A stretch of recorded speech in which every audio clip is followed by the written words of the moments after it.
Hello students, कैसे हैं आप सभी। आई होप आप सब अच्छे होंगे एंड स्टडी कर रहे होंगे। स्टूडेंट्स, क्या आपने मेरा लास्ट वीडियो देख लिया जिसमें मैंने आपको टाइप्स ऑफ फ्रैक्शन समझाया था। अगर आपने अभी तक उस वीडियो को नहीं देखा तो प्लीज़ पहले आप जाके उस वीडियो को देख लिए। स्टूडेंट्स, आज हम फ्रैक्शन चैप्टर्स की प्रॉब्लम सॉल्व करेंगे जो हमें बुक्स में गिवन होती है। चलिए हम स्टार्ट करते हैं। आज हम करने जा रहे हैं एक्सरसाइज 4.1, जो मैं जिस बुक से करा रही हूँ उसमें फ्रैक्शन चैप्टर 4 है, बट आपकी बुक में कुछ भी हो सकता है, कोई सा भी चैप्टर, तो आप उसके अकॉर्डिंग कर लीजिए। एंड जो भी प्रॉब्लम आपको ना आए उसको आप प्लीज़ कमेंट बॉक्स पे लिख दीजिए, मैं उसको अच्छे से आपको एक्सप्लेन कर दूंगी। चलिए आज हम इसका पहला क्वेश्चन पहले रीड कर लेते हैं, फिर उसको सॉल्व करते हैं। क्वेश्चन कहता है complete these tables of equivalent fraction. तो सबसे पहले उसने बोला आपके सामने ये जो दो टेबल्स गिवन है, इन टेबल्स को आपको कंप्लीट करना है with the help of equivalent fraction. तो सबसे पहले आपको इक्विवेलेंट फ्रैक्शंस का मीनिंग क्लियर होना चाहिए। इक्विवेलेंट फ्रैक्शंस वो फ्रैक्शंस होते हैं जिसको अगर हम किसी टेबल से काट के देखें तो हमें वही एक सेम फ्रैक्शन मिलता है जो स्टार्टिंग में लिखा होता है। मैम क्या बोल रही हूँ, हमें तो कुछ समझ नहीं आया, मैं आपको दोबारा एक्सप्लेन करती हूँ। देखिए, जैसे कि मैं आपको इस टेबल में ही समझाती हूँ। जैसे हमारे सामने एक फ्रैक्शन गिवन है 1/2, 1/3, 2/3, 2/5, ठीक है। और उसने मुझे बोला है multiply numerator and denominator by. कह रहा है जो भी इस फ्रैक्शन का न्यूमिनेटर है या डिनोमिनेटर है उसको मल्टीप्लाई करो 2 से, देन 3 से, देन 5 से एंड देन 6 से। अगर आप ऐसा कर देंगे ना तो जो हमें उसके बाद फ्रैक्शन मिलेगा वो ऑटोमेटिकली ही इक्वलेंट हो जाएगा। कैसे, मैं आपको बताती हूँ। चलिए, अगर ये हमारा ये फ्रैक्शन दे रखा है 1/2, मैं आपको इसको कॉपी पे करके दिखाती हूँ।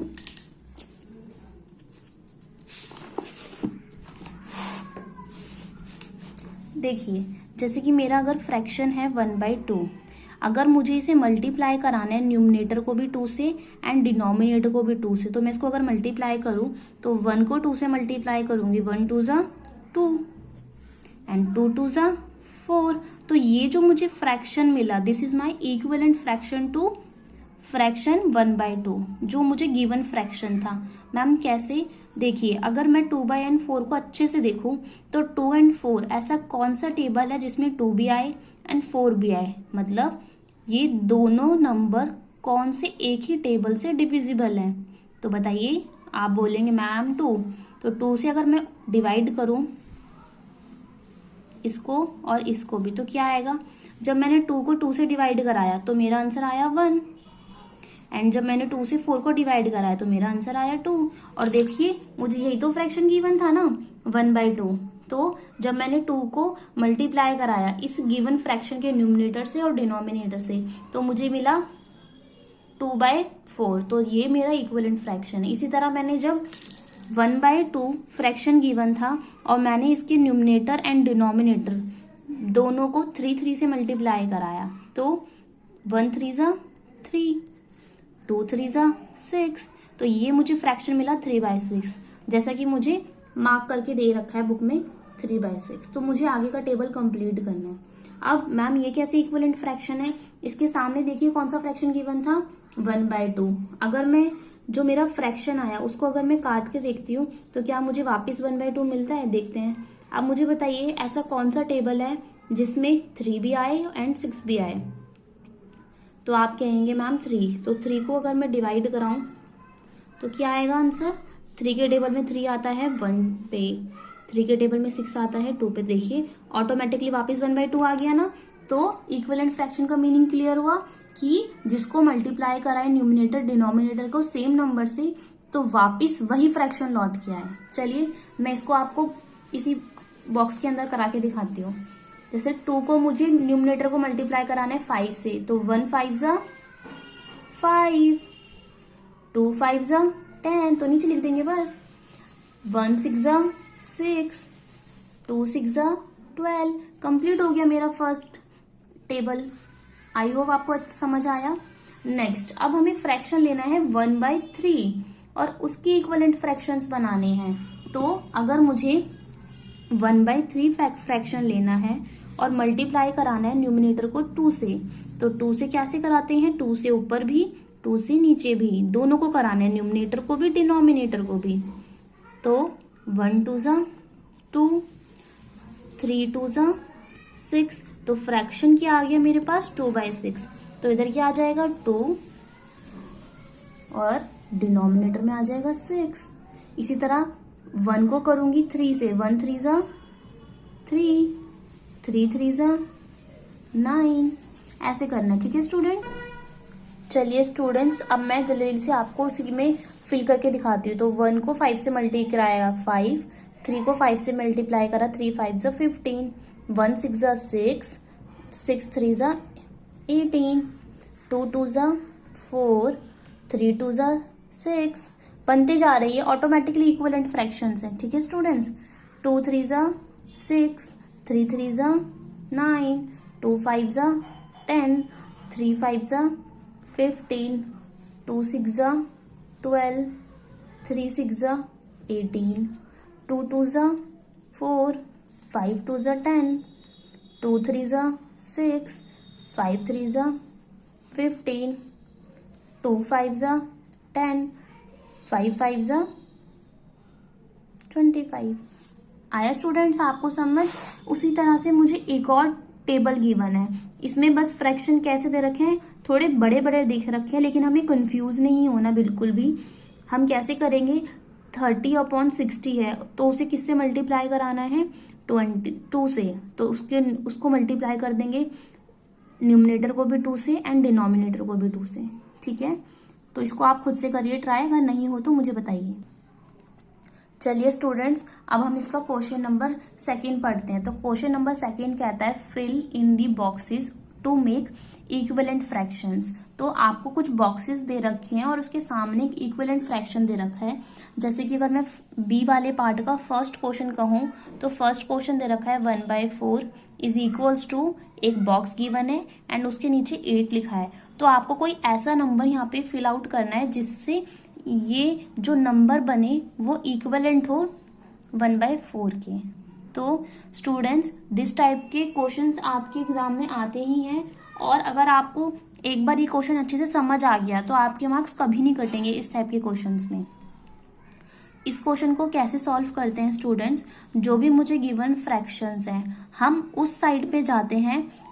ये क्वेश्चन कभी कभी इस टाइप में आ सकता था कि सपोज आपको न्यूमिनेटर दे रखा, गिवन दे देते, डिनोमिनेटर में बॉक्स बना देते। तो आपको क्या करना है स्टूडेंट्स, उस साइड को पकड़ना है, यानी उस चीज को पकड़ना है, न्यूमिनेटर या डिनोमिनेटर जहाँ पे आपको दोनों चीज गिवन है। मतलब जैसे ये फ्रैक्शन का न्यूमिनेटर था 1, डिनोमिनेटर था 4, इसका न्यूमिनेटर हमें नहीं पता, वही हमें फाइंड आउट करना है, बट इसका डिनोमिनेटर हमें गिवन है। तो हमें क्या दिखाई दे रहा है, हमें ये डिनोमिनेटर गिवन है, हमें ये डिनोमिनेटर गिवन है। तो हम क्या करेंगे, हम कुछ रिलेशनशिप निकालेंगे कि 4 and 8। तो ये चीज हम ये समझ सकते हैं कि जो 4 है उसके टेबल में 8 आता है, यानी 4 के टेबल में 8 आता है। आप कहेंगे मैम कितने टाइम्स पे आता है, तो मैं बोलूंगी 2 टाइम्स पे आता है। हाँ जी, तो 4 के टेबल में अगर 8 चाहिए मुझे, तो मुझे 4 को कितने से मल्टीप्लाई कराना पड़ेगा, 8 से। यानी अगर मैं 4 को जैसे ही 2 से मल्टीप्लाई कराऊंगी तो मुझे 8 मिलेगा। तो मैंने यहाँ पे किससे मल्टीप्लाई कराया, 2 से। तो एज इट इज उसी नंबर को क्या करो, ऊपर भी मल्टीप्लाई करा दो। तो मैंने किससे मल्टीप्लाई कराया, 2 से। तो 1 2 ज़ा 2, तो इस बॉक्स में क्या आएगा, 2। तो जैसे इस बॉक्स में 2 आया तो मेरी फ्रैक्शन क्या बन गई, 2/8। आया स्टूडेंट्स आपको समझ, जो मैंने अभी आपको क्वेश्चन कराया था। अब हम इसके आगे क्वेश्चन देख लेते हैं। जैसे इसमें क्वेश्चन में गिवन है फ्रैक्शन दे रखा था 4/3 एंड मुझे इसमें न्यूमिनेटर निकालना है बट डिनोमिनेटर गिवन है। तो हम क्या करेंगे, हम वो साइड को सिलेक्ट करेंगे जिसमें हमें दोनों चीजें गिवन है। जैसे कि डिनोमिनेटर, ये डिनोमिनेटर है 3, ये डिनोमिनेटर 9 है। तो 3 को 9 बनाने के लिए हमें क्या करना पड़ेगा, 3 को किसी नंबर से मल्टीप्लाई करना पड़ेगा। तो वो कौन सा नंबर होगा जिससे मैं 3 को मल्टीप्लाई करूं कि 9 आ जाए, तो वो नंबर है 3। तो जैसे ही मैं 3 को 3 से मल्टीप्लाई करूंगी तो 9 आता है, करेक्ट है। तो जो नंबर को आपने 3 से मल्टीप्लाई कराया उसी नंबर से आप 4 को मल्टीप्लाई कर दीजिए। तो 4 3 जा 12, तो इस बॉक्स में क्या आ जाएगा 12। इजी है स्टूडेंट्स, आपको समझ आ गया होगा। आई होप आपको अच्छे से समझ आ गया। ये वाला क्वेश्चन देखिए सेम, इसमें देखो 8 के टेबल में 16, 8 के टेबल में 16 कितने टाइम्स पे आता है 2 टाइम्स पे आता है। तो इसको 2 से मल्टीप्लाई करेंगे, तो अगर नीचे 2 से करा तो ऊपर से भी 2 से कर देंगे मल्टीप्लाई। 3 2 जा 6, तो फ्रैक्शन क्या बन गया इक्वलेंट 6/16। सो ऐसा ही सेम टू सेम क्वेश्चन ये वाला है, ये वाला है। इस क्वेश्चन को मैं आपको करके दिखाती हूँ। क्यों, इसमें किस टाइप का क्वेश्चन है कि इसमें हमें डिनोमिनेटर नहीं पता दोनों, बट हमें इसके न्यूमिनेटर पता है दोनों के दोनों। ठीक है स्टूडेंट, इसको करके देखते हैं थोड़ा। तो इस क्वेश्चन में करने के लिए हमें क्या करना है, क्वेश्चन क्या बोल रहा था, ये जो 6 वाला क्वेश्चन था कि 1/6 इज इक्वल्स टू 5 अपॉन में बॉक्स गिवन था। ठीक है, तो इस बार क्या दे रखा है मुझे, दोनों मुझे न्यूमिनेटर पता है बट डिनोमिनेटर में बॉक्स गिवन है। तो क्या करेंगे, 1 को कितने से मल्टीप्लाई कराऊं कि 5 आ जाए, तो आप बोलेंगे 5। तो अगर मैं 1 को 5 से मल्टीप्लाई कराऊंगी तो 5 आ जाएगा। सेम प्रोसेस नीचे में कि 5 को भी नीचे मल्टीप्लाई कर दीजिए, तो 6 5 जा 30 आ गया स्टूडेंट्स। ये भी सेम वैसा ही कर लेंगे अब आप अच्छे से। अब देखिए स्टूडेंट्स आगे की प्रॉब्लम्स 2/7, इसमें आपको न्यूमिनेटर दोनों गिवन है। इस वाले क्वेश्चन में भी आपको न्यूमिनेटर दोनों गिवन है एंड इस वाले क्वेश्चन में भी। तो अब आप आई होप आप फर्स्ट क्वेश्चन किस टाइप से सॉल्व करते हैं, सेकंड क्वेश्चन किस टाइप से सॉल्व कर सकते हैं अच्छे से सीख गए होंगे। अब हम बात करते हैं क्वेश्चन नंबर सी पार्ट की। क्वेश्चन नंबर ये जो सी वाला पार्ट है, इसमें क्या दे रखा है मुझे ना 1 2 3 4 5 फ्रैक्शन दे रखा है और सबके बीच में कौन सा साइन दिख रहा है, इक्वल का। स्टूडेंट्स अगर आपको थोड़े ज्यादा फ्रैक्शंस गिवन हो और सबके बीच में इक्वल का साइन हो तो वो कौन से फ्रैक्शंस होते हैं, वो हमारे इक्विवेलेंट फ्रैक्शंस होते हैं। इक्विवेलेंट फ्रैक्शन में एक वर्ड एक छुपा होता है जिसे हम बोलते हैं इक्वल। स्टूडेंट्स तो मैंने आपको बताया कि जो इक्विवेलेंट फ्रैक्शन होता है उसमें एक वर्ड उसके अंदर ही छुपा सा होता है, उसका मतलब होता है इक्वल। तो जैसे कि मैं इस क्वेश्चन को आपको करके दिखाती हूँ, जैसे कि 2/3 वो किस फ्रैक्शन के इक्वल है, यहाँ पे कुछ न्यूमिनेटर होगा बट डिनोमिनेटर में 6। फिर ये वाला फ्रैक्शन किसके इक्वल होगा, इसी वाले फ्रैक्शन के, उसका फिर हमें न्यूमिनेटर पता है बट डिनोमिनेटर नहीं। फिर अगली फ्रैक्शन का न्यूमिनेटर पता है, डिनोमिनेटर नहीं। उससे अगली फ्रैक्शन का न्यूमिनेटर पता है बट न्यूमिनेटर नहीं पता पर डिनोमिनेटर गिवन है। तो कैसे करते हैं इस टाइप के फ्रैक्शन के लिए, हमें अपने बेस फ्रैक्शन को पकड़ के रखना। बेस फ्रैक्शन हमारा हम मान लेंगे 2/3। ठीक है, तो जब हम एक बार 2/3 वाले फ्रैक्शन को सॉल्व कर रहे हैं तो एक हम काम करते हैं, हम ये जो बाकी के फ्रैक्शन है ना ये सारे के सारे भूल जाते हैं। बस ये जो दो फ्रैक्शंस हैं, यहाँ से लेके यहाँ तक का फ्रैक्शन अगर मैं सोचूं तो ये किस टाइप के क्वेश्चन हो गए, जो मैंने ये वाले टाइप के क्वेश्चन कराए थे ना उस टाइप के क्वेश्चन दिख गए ना आपको, जिसमें केवल इक्विवेलेंट नंबर निकालना होता था। तो मैं इसको अगर वैसा वाला फ्रैक्शन समझूं तो मुझे क्या पता है, दोनों के डिनोमिनेटर पता है। तो न्यूमिनेटर निकालने के लिए क्या कर सकती हूँ, 3 को कितने से मल्टीप्लाई करूँ कि 6 आ जाए, तो 2 से।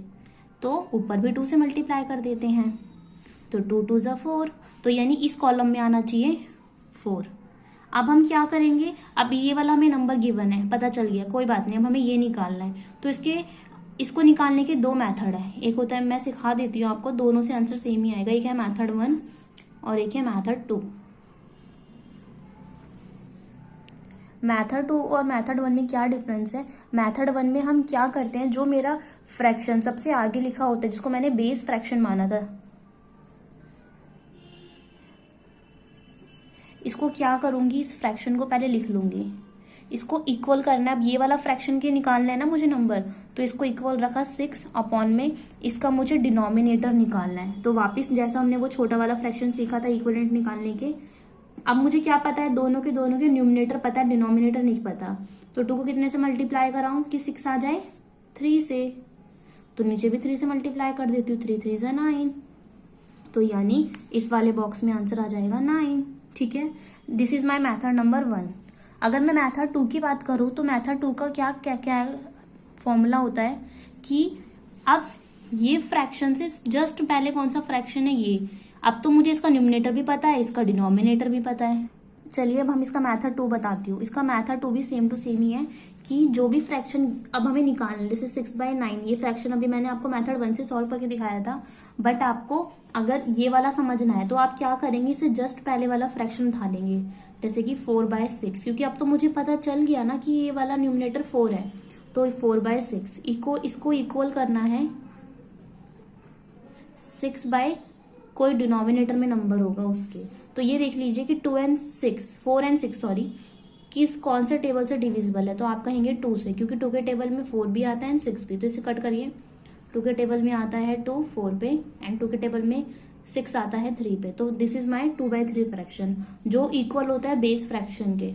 तो 2 के टेबल में 6 कितने पे आएगा, 3 टाइम्स पे, तो 3 को दोबारा 3 से मल्टीप्लाई करेंगे तो भी 9 आ जाएगा। तो वो आपकी मर्जी है कि कौन सा मेथड लगाएं, लेकिन वैसे मेथड 1 ही ठीक है कि डायरेक्ट हम बस बेस वाले मेथड को पकड़ेंगे और हमेशा उसके अकॉर्डिंग कर लेंगे। तो इसको तो मैं ओरली ही कर सकती हूँ। 2 के टेबल में 4 देखना है, 2 के टेबल में 4 कितने टाइम्स पे आता है, 4 टाइम्स पे, तो 3 को 4 से मल्टीप्लाई करा देंगे, 3 4 जा 12। इसी तरह अब इस वक्त हमें न्यूमिनेटर नहीं पता, डिनोमिनेटर दोनों पता है, 3 एंड 15, तो 3 के टेबल में 15 कितने टाइम्स पे आता है, 5 टाइम्स पे, तो ऊपर वाले को मल्टीप्लाई करा दो, 2 को 5 से मल्टीप्लाई कराएंगे, 2 5 जा 10, तो इधर 10 आ जाएगा। स्टूडेंट्स, आया आपको ये वाला क्वेश्चन समझ? आई होप आपको